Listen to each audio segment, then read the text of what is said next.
Have you ever had anything bring you to the point that you wasn't sure if you could get out of this? Somehow it's not the one thing, but it's everything.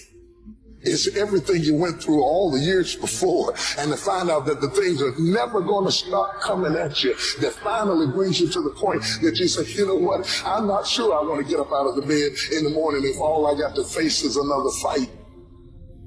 This is for those of you who are going through the fight. Those of you who are wondering, how can I keep going like this?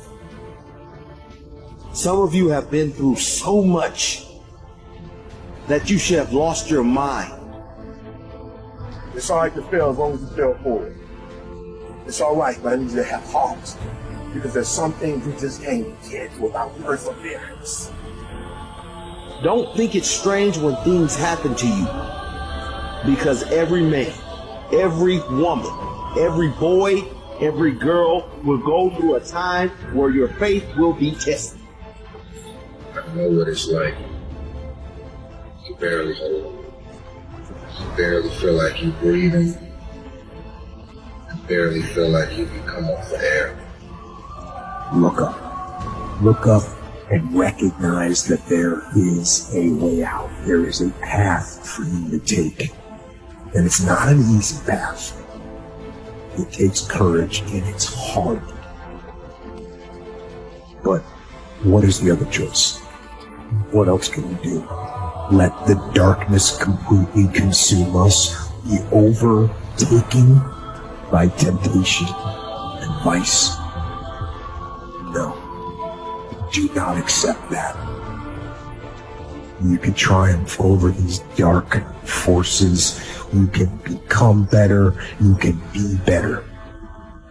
You got more than you think. You can do more than you think. You can go further than you think. You can have more than you think. And stop blaming somebody else over what you don't have. It's time for you to know what you got in your hand.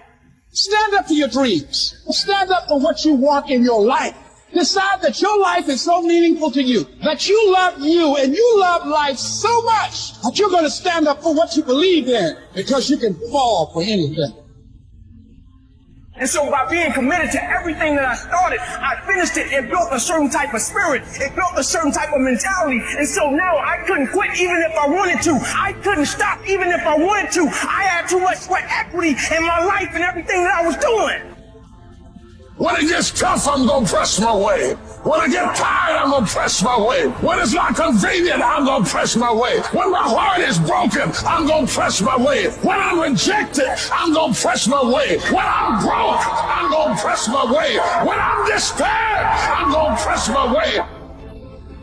You would just believe that your day coming, that the sacrifices you are making today, they gonna pay off. But if you do not believe, it ain't gonna happen. So I need you to work on your faith. I need you to wake up every day and say, today ain't today, but my day coming. And I will not give up until I get to that day. I will not stop. I will not give up. I will not give in until my day comes.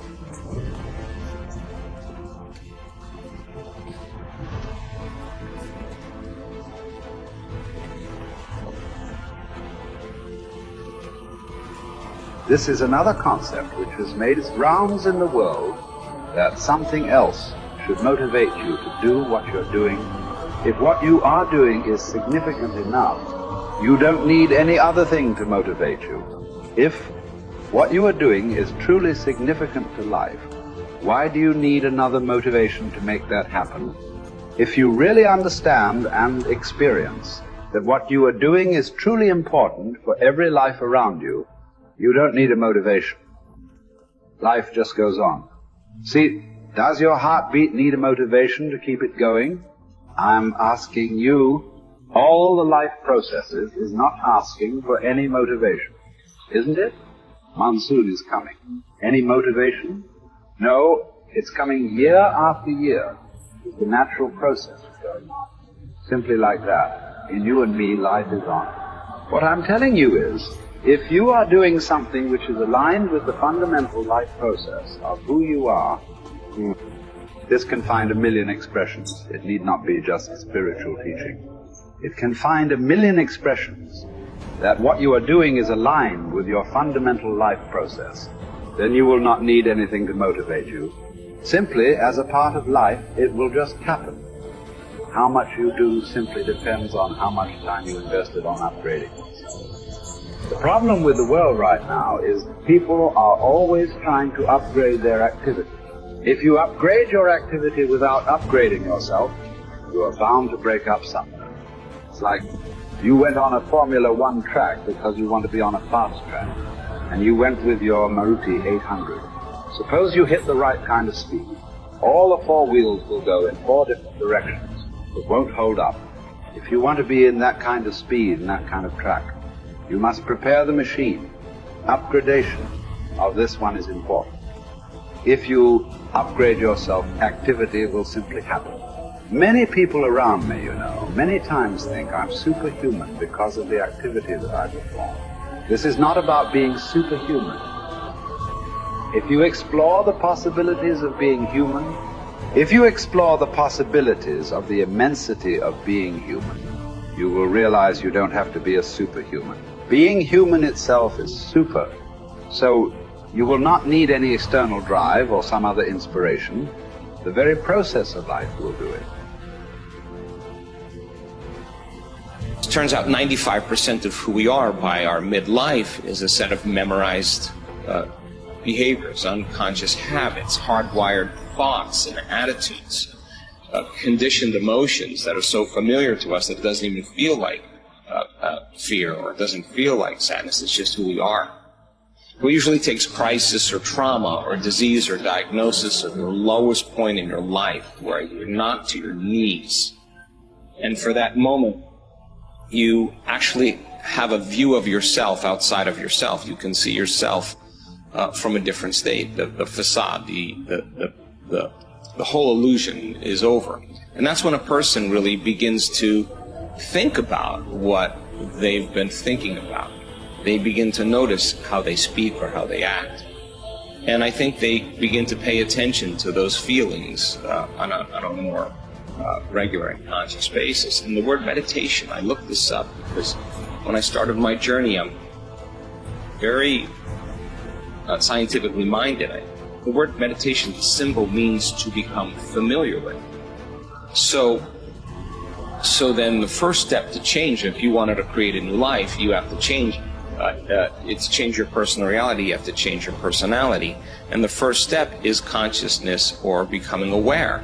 So the moment you become conscious of your unconscious thoughts, the moment you become aware of your automatic reflexive habits and your emotional reactions, the moment you can become so conscious of those unconscious states of mind and body that you don't go unconscious again, so familiar with those states. And how many times do we have to forget or go unconscious till we no longer forget or go unconscious and we stay conscious? That's lighting a match in a dark place. And most people, when they do meditation, they actually think, when those voices come up and when the chatter starts and those emotions start, they actually think that they're doing their meditation wrong. And I want them to know that they're actually doing it right, because you're coming up against those thoughts that slip by your awareness unnoticed or unchecked by many people. You all of a sudden catch how you speak. And people say, if I really want to be happy, let's think about this. I don't want to complain. I don't want to blame. I don't want to make excuses. I don't want to feel sorry for myself. I'm going to stop that. Now that's breaking a habit of being yourself. That takes a lot of energy and a lot of awareness. And our environment then, the circumstances, our environment are always available for us to think and feel equal to everything in our life, So the environment for many people, as we said earlier, controls the way they think and feel. So when they respond to their coworker, when they respond to the news, when they respond to the traffic in their life, that response causes them to return back to those unconscious programs. But sitting in a meditation and really sitting in the fire and believing that there's something on the other side of that thought, believing that there's something on the other side of some behavior or some emotion that makes us feel a certain way. That's stepping into the unknown, and it takes us disconnecting from the environment. That's what meditation is about. Playing music or hearing nothing, or closing your eyes and not eating, not smelling, not tasting, not feeling with your body. You're putting your body away and you're not letting it be the mind or the program. You're making it sit still. You're training the animal, right?